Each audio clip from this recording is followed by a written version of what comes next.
जय श्री राम। आज सभी को सुनाते हैं संतों की महाबहस। ये बहुत अद्भुत कथा है, ध्यान से सुनिएगा मित्रों। प्रस्तुत है गिरीश आध्यात्मिक ज्ञान। ये बात उस समय की है जब पंचवटी में प्रभु श्री राम विराजमान हैं और वहीं पर हमारे साधु संतों का समाज सुधारक कानून दो भागों में जनमत संग्रह के रूप में चल रहा है। जनमत संग्रह, जैसे आजकल चुनाव होते हैं और हमारे राजनेता लोग चुनाव मैदान में जनता के बीच जाते हैं, उसी तरीके से उस समय के साधु संत जो कानून बनाया करते थे, योजनाएं बना करके प्रस्ताव पारित कराते थे राजा महाराजाओं से, वही कहानी हम सुना रहे हैं। तो यहाँ पर आज कथा में चल रही है महाबहस का शेष भाग। साधु और संत दो फाड़ में एक वर्ग है, वो शादीशुदा संतों का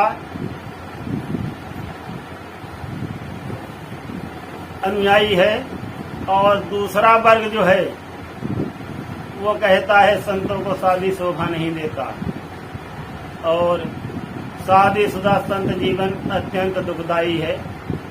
वहाँ पर पहले हम अपने पूजनीय साधु संतों के मान सम्मान में दो शब्द प्रस्तुत करते हैं।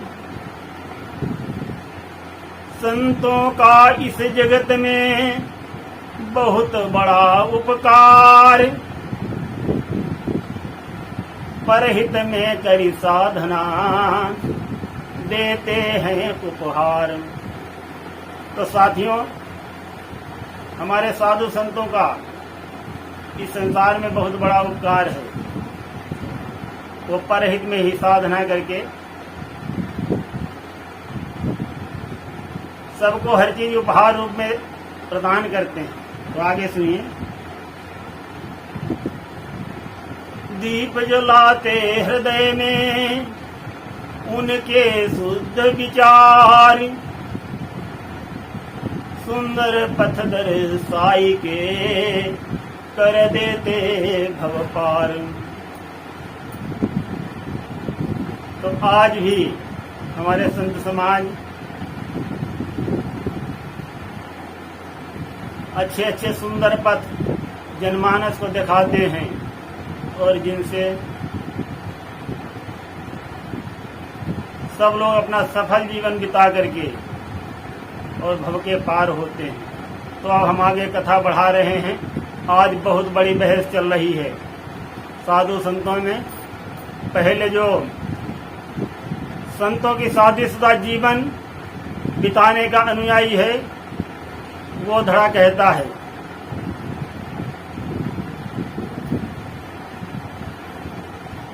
वो यहाँ पर प्रस्तुत करता है श्री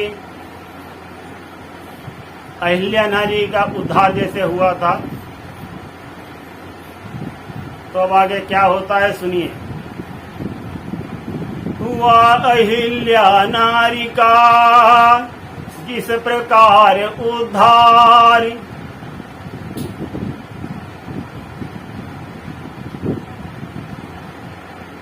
संतों ने महिमा कही बहुविधि बारंबार। जैसे माता अहिल्या का उद्धार होता है भगवान प्रभु श्री राम की चरणों की रज के द्वारा, उसकी महिमा में संत जनों के एक धड़े ने बहुत बड़ी व्याख्या कर डाली और तरह तरह से शादीशुदा जीवन और नारी गुणों को बखान किया। तो आगे हम और दो लाइन सुनाते हैं। संत जन कहते हैं तो पहले हम 2 लाइन यहाँ पर ये सुना देते हैं कि जो संतों का धड़ा शादीशुदा संत जीवन बिताने के विरोध में है, उसका सुन लीजिए। वो कहते हैं कि नारी का सम्मान करना उचित है, किंतु शादीशुदा जीवन संतों को बिताने के लिए दुखदायी है। ये बात श्री देवर्षि नारद जी अच्छी तरह जानते हैं।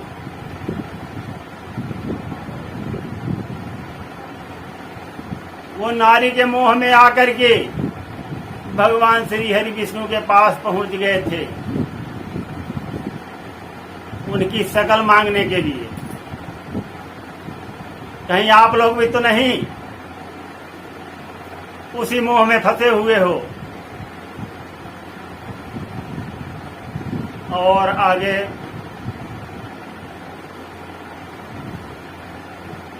बहुत सी बातें कहते हैं। संत जीवन को बिना शादीशुदा जीवन बिताने के लिए तरह तरह के फार्मूले पेश करते हैं और कहते हैं संत को स्वतंत्र होना चाहिए। गृहस्थ जीवन में लालच और स्वार्थ बना जाता है और बहुत बड़े बड़े कष्ट झेलने पड़ते हैं जिसमें साधना नहीं हो सकती। तो इस प्रकार से प्रसंग को हम आगे बढ़ाते हैं। इधर जो संत जन शादीशुदा जीवन बिताने के पक्ष में थे, वो लोग क्या करते हैं, वो जब जनमत संग्रह कराने गए थे तो उसी समय अपने अनुयायी संतों से कह दिया था कि सब लोग एक एक शिला अपने अपने घरों में तराश के रख लो। और संत समागम में बहस के दौरान ये बात अवश्य उठेगी कि इतनी शादियों के लिए कन्याएं कहाँ से आएंगी। तब हमारा उत्तर होगा कि हमारे घरों में शिलापट रखे हुए हैं और प्रभु श्री राम जी को हम अपने घर में ला करके उनकी पदरज से उनको नारी कन्या के रूप में बनवा लेंगे। तो इस प्रकार से हमारी विजय होगी। तो यहाँ के संत जनों ने इस प्रकार से पूरी तैयारी कर ली है और अब यहाँ पर वो प्रश्न भी उठा दिया है।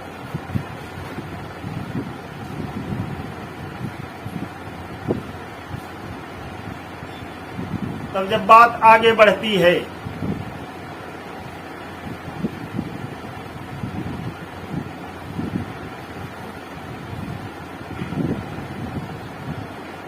ये संत जन गुणगान करते हैं नारी। सुनिए यहाँ पर दोहा, नारी के गुणगान कर दिए बहुत उपदेश, ब्याह के बंधन में फंसे ब्रह्मा विष्णु महेश। तो यहाँ पर संतों के वर्ग ने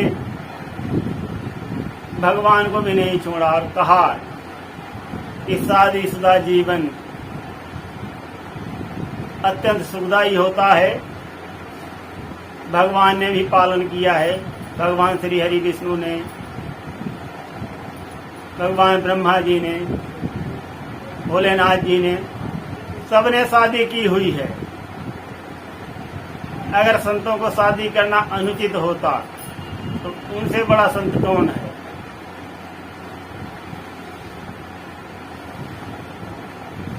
तो जब इस प्रकार की बातचीत चलती है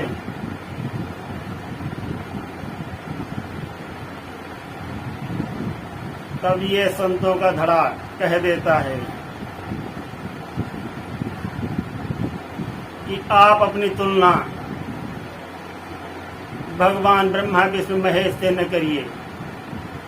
आपके पास तो इतनी कन्याएं नहीं हैं कि आप लोगों की शादी हो सके।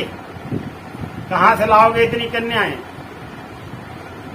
तब वो वही बात कह देते हैं जो घर में एक एक शिला को तराश के रखा है। तो कहते हैं कि जैसे प्रभु श्री राम जी ने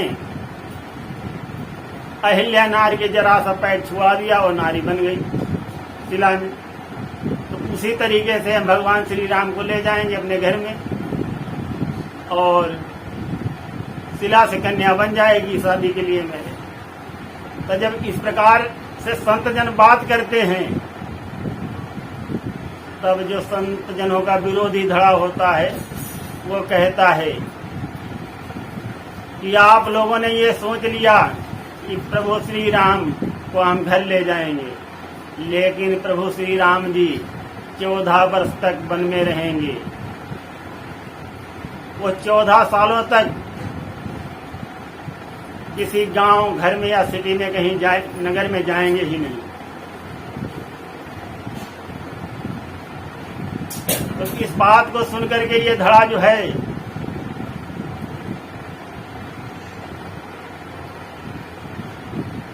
थोड़ा चुप हो जाता है। अब कथा आगे बढ़ती है। संतों की महाबहस में एक बार फिर से आप सभी का स्वागत है। तो इस प्रकार से हमारे पूजनीय संतों की समाज सुधारक योजना पर बहुत बड़ी बहस होती है और अपने अपने विचार अत्यंत मजबूती से दोनों धड़े रखते हैं। एक धड़ा है जो संत जीवन, शादीशुदा जीवन, अच्छा जीवन का समर्थक है। दूसरा धड़ा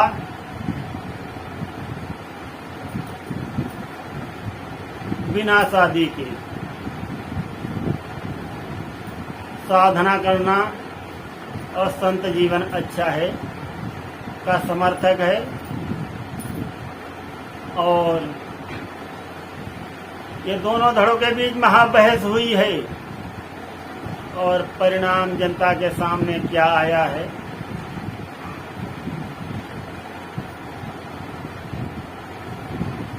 जो शादीशुदा जीवन बिताने के लिए संत पक्ष में है, उनके पास शादी के लिए कन्याओं का अभाव है, क्योंकि प्रभु श्री राम जी वास्तव में 14 वर्षों तक गांव नगर में प्रवेश नहीं करेंगे, इसलिए उनके पास कन्याएं ही नहीं हो पाएंगी। और